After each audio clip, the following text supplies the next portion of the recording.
holidays are kind of a tender time. They're sometimes sensitive. We have a tendency to have high expectations and be let down, or just not be aware of our expectations and then feel disappointed, but we don't really know why, because we never took the time to think through, like, what do we want? Yeah. And then why does this feel so bad? Yeah. We also have a lot of like pictures and stories and ideas in our mind as adults of either like how great it's going to be and what we want to happen and how our kids are going to be so excited about this part. Yeah. Or like, it's really actually really stressful and this is kind of hard for me and I'm like really doing my best and holding it together. And none of those stories get actually passed down to these children who don't know what you were excited about or don't know that actually it's like kind of a tricky day for you and you're like really doing your best and your best might be medium. Yeah. You know, so real. Yeah. Yeah. If you can, in the lead up now, think about how do I want this to go? How are these things? Tell a really good story that is reasonable to yourself, and then also tell that story to your children, tell it to your family, and be able to sort of like decide a little bit more, like where you can. Yeah. What it's going to be like. Yeah. How do you want this time to go?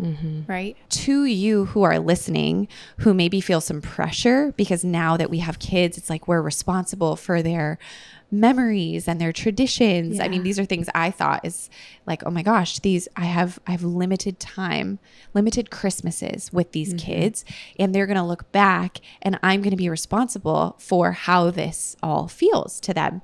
That's a lot of pressure, especially when you have very young kids and you're barely sleeping or like hardly feel like yourself because you've undergone this huge transition of having a child. So I would just say, release the pressure on yourself. It's cool for me now having 2 toddlers. I feel like I can actually make some special memories and I can think for myself about what do I want this to look like and what would be a cute tradition for them. Social media is a little bit weird. So you might be feeling like you're barely getting by. You're living off of fumes, you know, just barely making it. And then you get on Instagram and you see that some other mom who had a baby or maybe triplets is like also pulling off Elf on the Shelf and they go to every tree lighting and crafts. They are, crafts galore. Maybe mute everybody who makes you feel like you're not doing enough, because if your baby is alive and well and you are keeping it fed, like, well done, that's a milestone worth celebrating.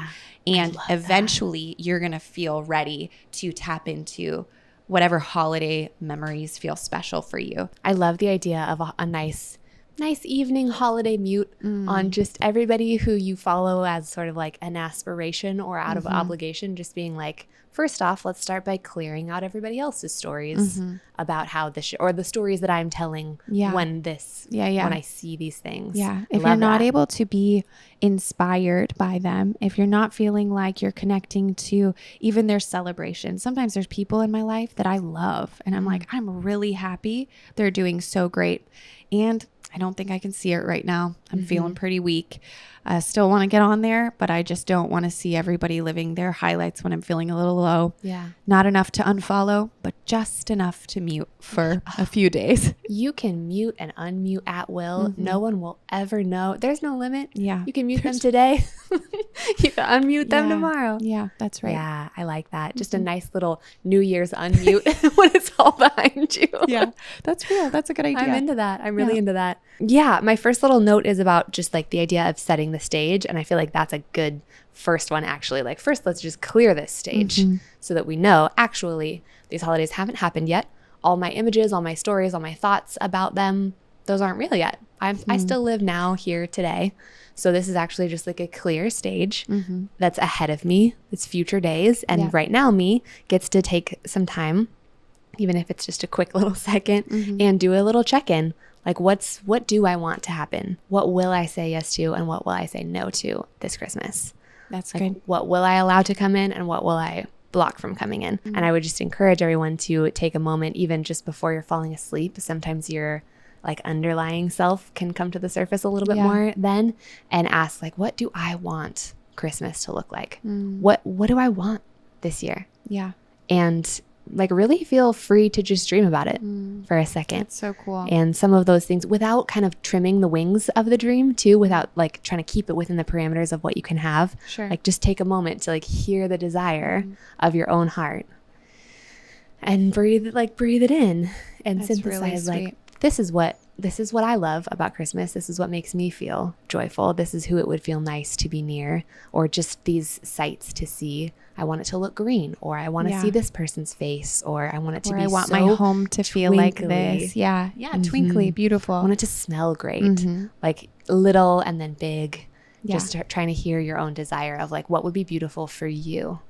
Because of course you are the person who's curating the early life memories of some other people, and you have a partner to negotiate with, and you have a family that's around you, but also like you are a person living a life. Your experience is as real as all of the other people in your family. That's beautiful. And then you have some vision for what you're trying to do next, versus when we don't give ourselves the opportunity to think that stuff through, then sometimes it makes us just feel a bit like in a frenzy. Like, oh, I really think I want this to be special, but I don't know what special means. I don't even know what it looks like. And so you're kind of frantically putting your energy everywhere, versus I know how I want this to feel. And then I know what I'm capable of right now within this stage of life, within these resources that I have. Yeah. How can I do that? Yeah. And then I would use that to start telling yourself a really good story. Like I would find some words to wrap around that experience for yourself. And when you say tell a story, are you meaning like put words to your feelings, or are you meaning like tell a story that you will try and live into? Is it like you're telling sort of a visionary story? Yeah. Okay. That's what I'm thinking. I'm thinking like, I would say, what's the part that feels really important to you? Is when you like envision, when you close your eyes and you're like, I want it to be super Christmassy. Is it that it's very twinkly? Is it that it smells a certain way? Is it that there is a physical tree? Like what's the minimum that what do you actually need accomplishes okay, that feeling good. for you? And then that's part of your story of like, oh, as long as I make sure that I have these couple of things that are in my control. I'm going to be where Lincoln is. I'm going to snuggle Connor. I can absolutely make sure that at some point this Christmas season, I smell Christmas trees. Oh, yeah. Right? Like these are some simple things that I can actually then rest on. They're reasonable, they're accomplishable, and that's a good story. What a beautiful story. I'm going to get to witness this little baby and smell Christmas trees and snuggle Connor. That's a really cool thing for a mom of a baby who might feel like, I don't know how to think about Christmas. Something really precious is just you witnessing them experiencing Christmas. Yeah. And it'll be sweet. The more joy that you can take out of the tiniest of things, like if you can take that equation and be like maximum joy, smallest thing, Yes. like at minimum, your baby is going to look at ornaments. They're going to see lights. Oh, if it's they're so big enough special. to eat food, they're going to taste cinnamon for like the first time. Like these are, It's whoa, big. yeah. Yeah, And, that's but really also cool. those are not big things. That's That's really ornaments cool. and someone No. else is putting up Christmas lights outside. Go look know? at them. Yeah. That's really good. Yeah. It doesn't have to be you putting in a lot of effort. And Yes. honestly, most of your effort, these people are too little to really notice. Yeah, But if you you're think right. about, if you think about their senses, like here's the thing. This is my story about Christmas. This Christmas, my children are going to see lights. They're going to see a lot of lights, whether it's inside or outside. However that looks, they're going to like their little eyes will be full of lights, and their little nose is going to be full of the smell of whatever. That's really They're sweet. going to taste this one particular kind of thing. They're going to hear my favorite Christmas song or my favorite Christmas book. What other senses do we That's have? beautiful. That was only 4. I know. Feel? Oh, feeling Feel. they're going to feel the bristles of They're a gonna Christmas feel tree. the They're going to tree. feel Yeah. the tearing of paper. they are. Your baby wants to tear paper. Oh, yeah. It's going to be More a good than time. anything. They want to suck on a Yeah. bow. And they No, want to we tear actually, for the paper. first Christmas that we had as parents, we were like, you know what? Our daughter is probably going to get a lot of gifts from people. So what we'll do is we'll just take a water bottle and fill it with beans and wrap it in paper. And that's the only gift we got her. And it was a hit. Perfect. She loved it. That is perfect. And it lived in our house until she grew past it. And then we felt fine about being all done with it. But yeah, we were like pretty... It was all about affordability. Can you say affordability? You sure can. Okay. Saying that. And then just realizing that a lot of people were probably going to give her stuff that just fills a house. It's amazing how fast that happens. Okay. On behalf of myself and others who have children that are old enough to understand the holidays, how much do we involve them? And like, I don't know, am I responsible to make it special for them? Is there like a collaborating that happens? I think that there's like a very important role for communication and collaboration with children in sort of like, we'll stick with like the story that you're telling about this holiday. Christmas especially, because like strangers on the street are going to be like, what do you want for Christmas, so little true. boy? Like there's just like Yeah. so much. That sounded very creepy when I said it, but like they'll do it in a joke. Little boy. that person's going to steal your baby. Yeah. And you're So in a stay cartoon. away from those people. Sorry, but somehow you've been caught in a cartoon, and that person's going to scoop them up in a rucksack. But in real regular non-cartoon life, Yes, that's also true. People yeah. do say that. People do say that, and there's all this like hype and all these words around it. It's not even Halloween yet here, and Target is already Christmassy. Costco so too. Already the kids in my house are talking about Christmas. Mm-hmm. Wow. And Wilson said, I don't want Santa Claus to come here. We're like, really? It's like, I don't want anybody else to come here. And then I realized, because Santa is just a strange man. He's an intruder. You're the only one of the 3 kids who has pointed that out so far. Eloise is totally comfortable with it. I appreciate that about Wilson. You should be So he's discerning already about who been gets to like, come into your We house. will not allow Santa in. Well, it's good boundaries. Yeah, which is interesting. That's A amazing. secret you can know is that I believed in Santa until I still sort of do. Mm-hmm. So I was one of those kids. So to have sweet. a son who's at the ripe old age of 3 being like, not in my house. I'm like, oh, dang it. Well, for Eloise, he'll come. Eloise and I lost that one for you and Eloise. Yeah. Santa is coming into the house. He just won't leave you any presents. Do you like that better, Wilson? Exactly. That's probably what Eloise will say. That's so good. But that's such a good example of like, we have no idea what they actually think it's going to be like. They're just intaking. There's stuff from movies, and some movies are claymation, and some movies are people. And what do they think, right? Like it's all weird. Yeah. And it's just like a big old swirl inside. Mm-hmm. So getting to know from them, like I would check with yourself, you the adult, what do I want for Christmas? And then spend some time talking with your kids. What do you think it's going to be like? Mm-hmm. What do you think would be fun about Christmas? What do you know about Christmas? Yeah. And then you can work together on like, oh, that's interesting. That one, I don't know if I could pull that off this year, but you know what I could do is we could definitely, this other thing that you like, I can make absolutely sure that happens. What color do you want that to be? Yeah. You know? That's right. I have a friend that I grew up with, and her family did not do gifts at Christmas. They did travel. So each child got a book, and then they would get something that had to do with their like trip, like a bag or something. Yeah. I guess actually now as a parent, I realized that's a gift. But as kids, we were like, they got no gifts, just a book and a bag and a trip to Tahiti. Nothing. Which like 2 different children, or a child who's been gifted a really good story around that, and a child who just has that information. Yes. Like those 2 children will Those are experience different that stories. so differently. Look at this. This right? is beautiful. Yeah. But So for you to wrap the context around what's going to happen. Set the narrative in your house around this time. Yeah. Oh, that's good. Yeah. Really good. Yeah. So my answer is a lot. I think there's a lot of collaboration that can happen.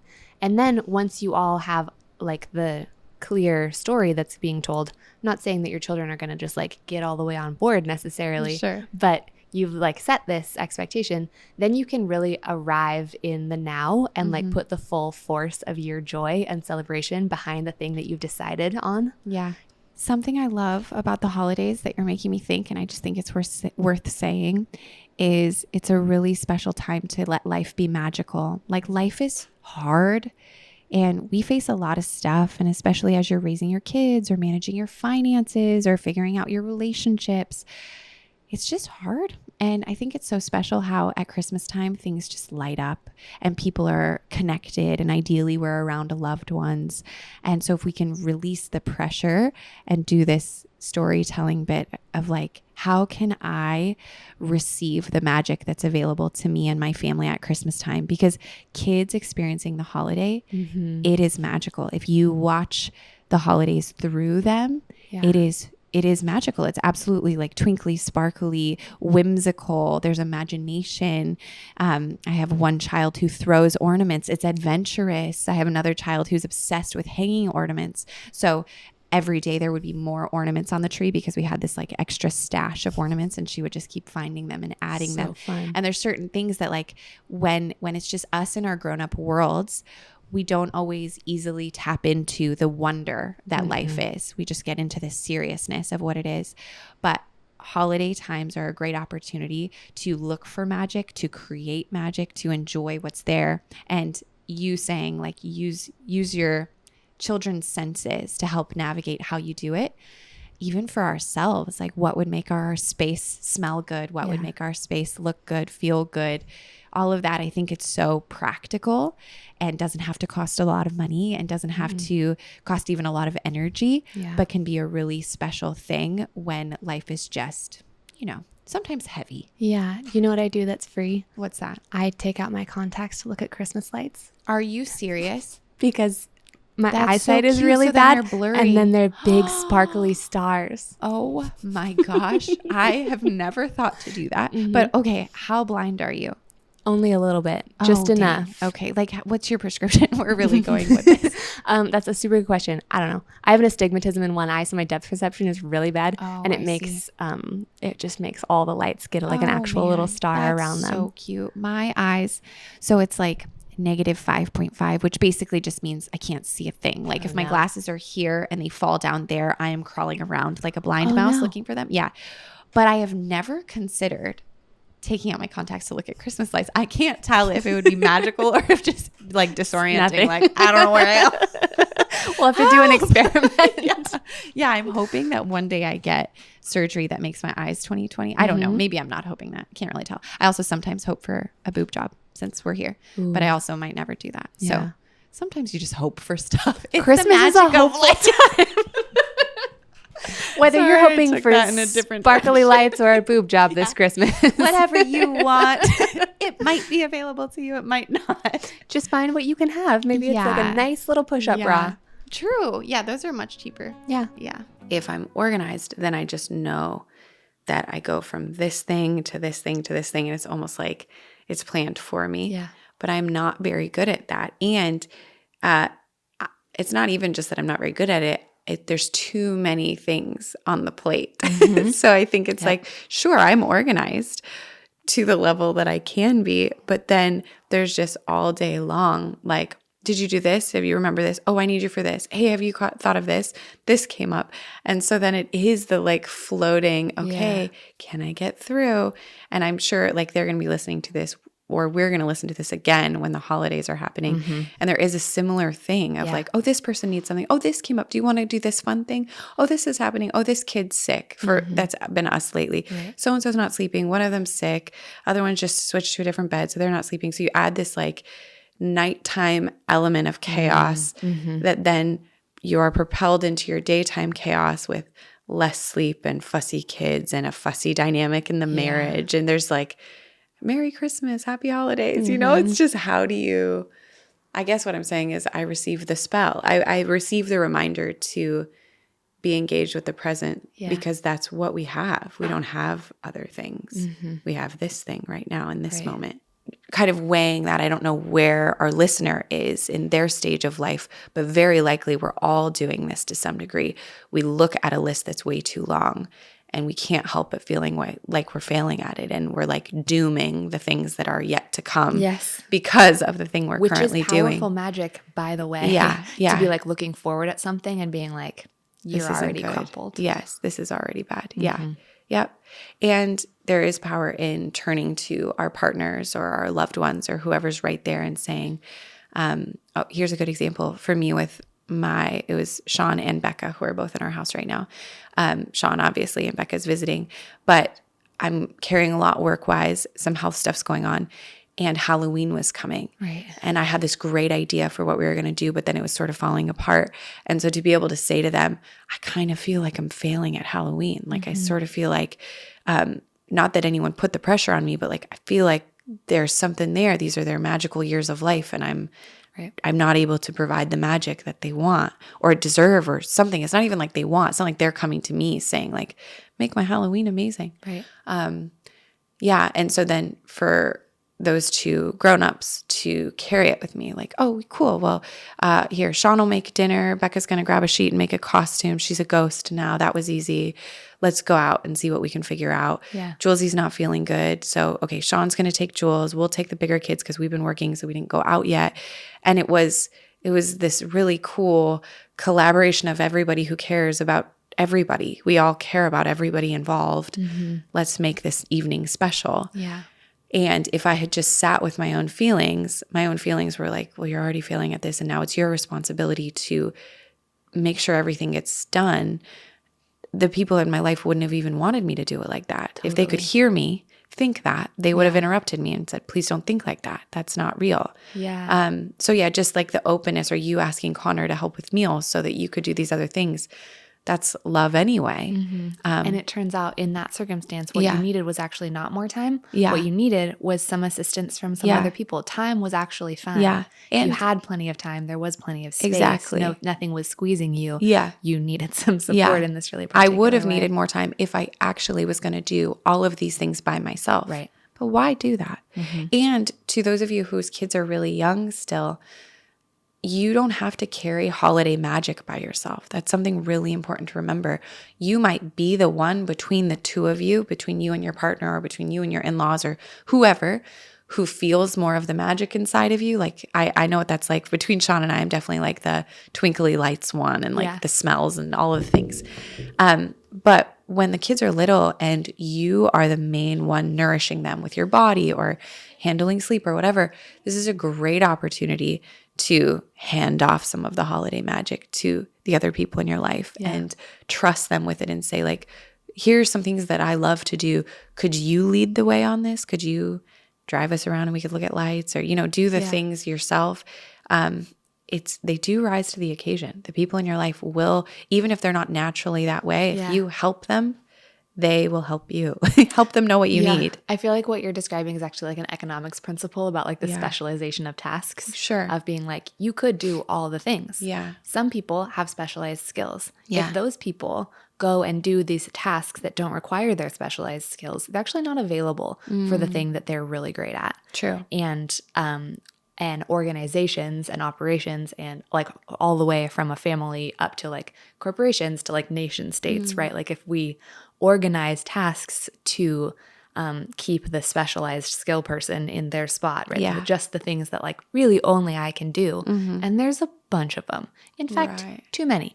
But there's all this other stuff that anyone could do. Yeah. So like, how flexible can we be about the stuff that anyone can do, even if we would do it better? Because that's a big part of the problem, is being like, well, but I would be better at the menial thing too. So and you probably would be, and that's fine. That's fine. Really good. Really good to hand it off. You know what you're getting so good at is delegating and trusting, empowering. Yeah. And next year you can do the better job at like the tree or the whatever, the plans. Maybe you're going to love it. Maybe some weird thing is going to occur because actually your husband had like a weirdly good idea and everyone thought it was so funny. And now it's a new family tradition. It's a tradition. Because you didn't do it perfectly. Yeah. He actually did it imperfectly in a way that was so fun. Yeah. Today, we're just going to try and take maybe 10 minutes to show up for you guys, the way that we get to show up for each other and for ourselves at a time that is meant to be very celebratory and connected, but for a lot of people isn't always.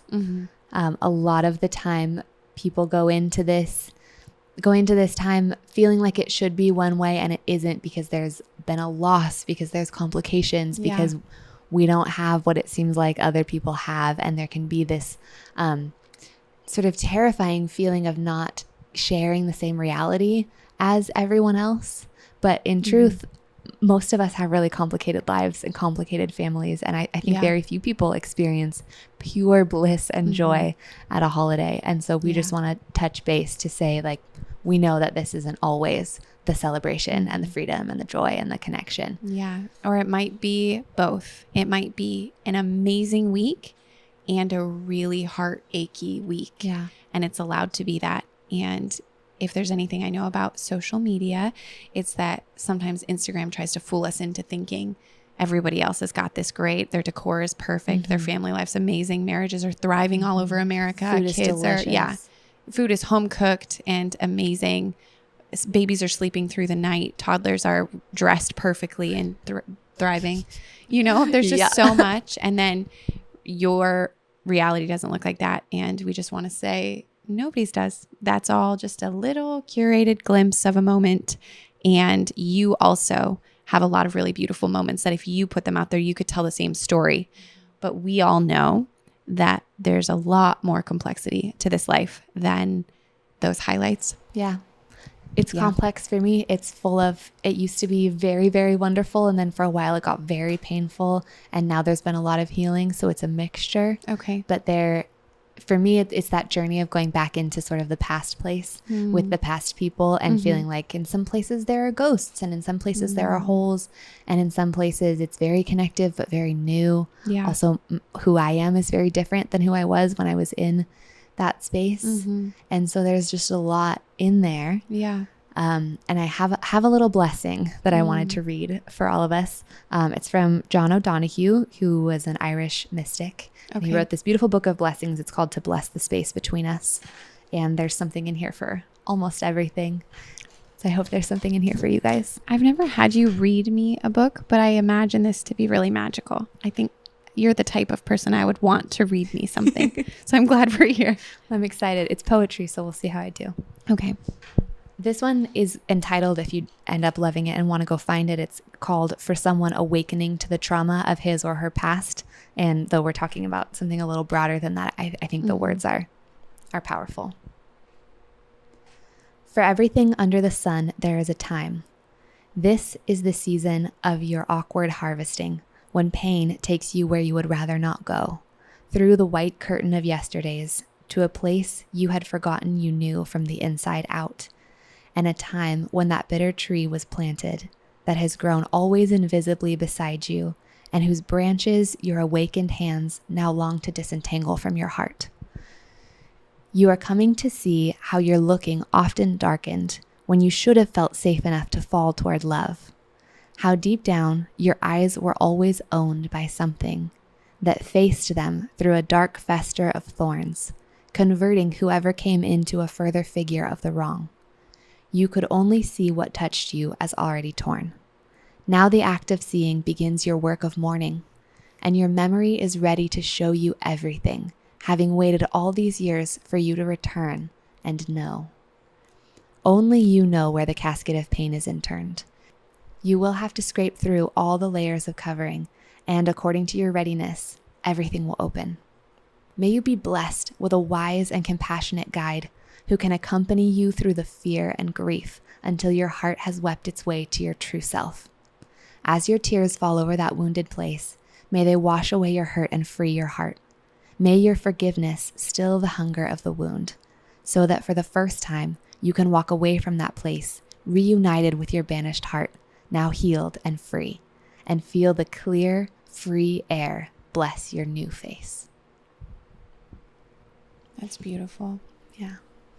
We just want to send you guys some love this week. I hope you have a beautiful time. I hope the food is excellent.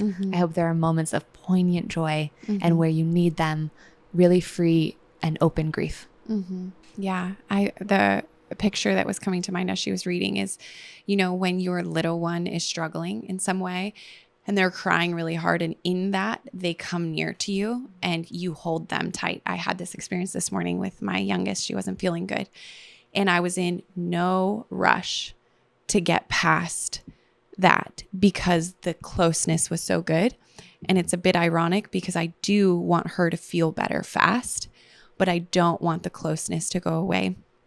And whatever you believe about God, you're welcome. You're welcome to believe it here. I believe in a very loving God who desires closeness with us.